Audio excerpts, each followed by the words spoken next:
Hei, olen Tuopi Ronkainen, SDP:n kuntavaaliehdokas Kirkkonummelta. Nyt kun sote-alueet on voimissaan, niin tietysti voi miettiä sitä, että mikä on sitten kuntien tehtävä. Nämä vaalit voi sanoa, että ne on sivistysvaalit, sillä kuntien budjetista suuri osa menee sivistyksen toimialalle. Monista kunnista yleensä 60, mutta 70–75% Kirkkonummella. Ja sillä määrällä saadaan sitten varhaiskasvatuksen palvelut, perusopetus, lukiot, kulttuuri ja liikunta.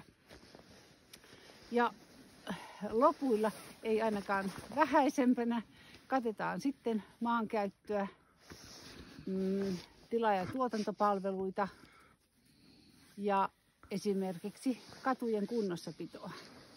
Muista vaikuttaa, käy äänestämässä.